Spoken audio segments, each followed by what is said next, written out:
산불이 난 산을 복원하는 일은 단순히 나무를 다시 심는 것이 아닙니다. 핵심은 사람과 마을을 먼저 안전하게 지키고 그 다음 토양물, 식생, 야생동물, 경관을 함께 회복시키는 것입니다. 산림청 설명대로 복원은 보통 피해 정도 조사, 응급복구, 정밀조사, 항구복원, 장기 모니터링 순서로 진행됩니다. 또 복원 방식은 크게 자연복원과 조림복원으로 나뉘며 최근 국내 대형 산불 피해지의 상당 부분에는 자연적으로 다시 자라게 유도하는 방식이 적용되고 있습니다. 가장 먼저 하는 일은 응급복구입니다. 산불 직후에는 숲을 예쁘게 만드는 것보다 2차 피해를 막는 것이 우선입니다.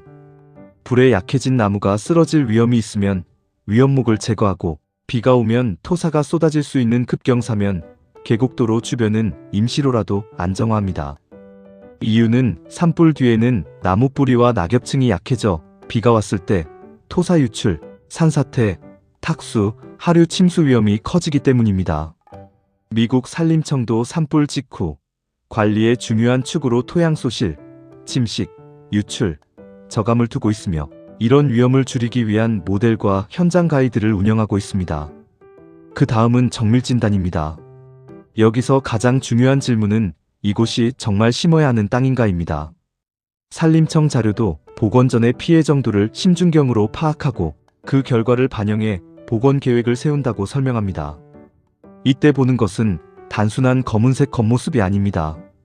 수관층이 얼마나 살아남았는지, 뿌리가 살아있는지, 움싹이 날 가능성이 있는지, 토양 유기물과 양분이 얼마나 남았는지, 침식 위험이 큰지, 민가, 도로, 문화재 같은 보호 대상이 가까운지를 함께 봐야 합니다. 결국 복원은 일괄 식재가 아니라 입지별 처방이어야 합니다. 복원 방식의 첫 번째는 자연복원입니다. 이는 산이 스스로 회복할 힘이 있을 때 사람이 개입을 최소화하는 방식입니다. 산림청은 수관층이 일부 살아있거나 산불 뒤에 움싹이 많이 발생하는 지역, 보전 가치가 높은 산림 등에 자연복원을 적용한다고 설명합니다. 최근 5년간 국내 대형 산불 피해지의 약 70%에 이런 방식이 적용됐다는 산림청 자료도 있습니다. 자연복원의 장점은 토양 교란이 적고 원래 그 자리에 적응해 있던 식생이 돌아올 가능성이 크며 장기적으로는 토양 유기물과 양분 회복에 유리할 수 있다는 점입니다. 국립산림과학원 장기 모니터링에서도 20년 시점에서 토양 회복은 자연복원지가 더 유리한 경향이 확인됐습니다. 복원 방식의 두 번째는 조림복원입니다. 이것은 산이 스스로 회복하기 어렵거나 빨리 기능을 회복시켜야 하거나 특정 시설을 보호해야 하는 곳에서 나무를 심는 방식입니다. 다만 여기서도 무조건 많이 심기는 바람직하지 않습니다. 산림청과 국립산림과학원은 입지와 기능에 맞는 식재, 혼요림 조성, 주요 시설 주변의 내화수림대 조성 같은 방향을 강조합니다. 내화수림대는 산불에 상대적으로 강한 화렵수 등을 띠 모양으로 조성하거나 나무 간격을 조절해 불에 급속한 확산을 늦추는 숲입니다. 특히 민가, 도로, 문화재, 발전시설 주변은 단순 복구가 아니라 다음 산불을 막는 구조로 재설계하는 것이 중요합니다. 실제로 조림복원은 장점도 분명합니다. 국립산림과학원은 동해안 산불 피해지, 장기 연구에서 숲의 회복 자체는 조림복원지가 더 효과적이었다고 보고했습니다. 예를 들어 산불 피해지에 심은 소나무는 1년 후 평균 생존율이 89%였고 연구지 20년 관찰에서도 조림지는 숲 구조 회복면에서 장점이 나타났습니다. 반면 토양 회복은 자연복원지가 더 나은 경향을 보였습니다. 이 말은 결국 어느 한 방식이 절대적으로 정답이라는 뜻이 아니라 숲 구조 회복은 조림이, 토양 회복은 자연복원이 상대적으로 유리할 수 있으므로 두 방식을 현장 조건에 맞게 섞어야 한다는 뜻입니다. 복원에서 매우 중요한 축이 하나 더 있는데 바로 토양과 물 관리입니다. 산불이 강하게 지나간 곳은 표면, 낙엽층과 유기물이 타버려 빗물이 스며들지 못하고 한꺼번에 흘러내릴 수 있습니다. 그래서 산불 직후에는 사면에 멀칭을 하거나 침식 방지 자재를 설치하거나 배수로 계류 주변을 안정화하는 조치가 중요합니다. 미국 산림청은 산불 후 침식 저감을 위한 대표적 수단으로 멀치, 이로전 베리어즈, 시딩 등을 들고 있고 ERM믹 같은 도구로 침식 발생 확률과 처리 효과를 평가합니다. 다만 파종도 아무데나 하는 것이 아니라 침식 방지 목적과 생태계 영향을 같이 따져야 합니다. 또 한 가지 많이 오해하는 것이 불에 탄 나무는 다 베어내야 한다는 생각입니다.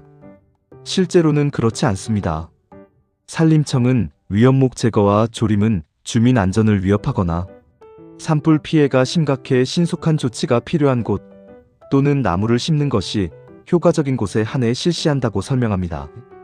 즉, 모든 피해지를 벌채 중심으로 처리하는 것이 아니라 안전이 필요한 곳은 정리하고 그렇지 않은 곳은 자연회복을 살리는 방향이 원칙입니다.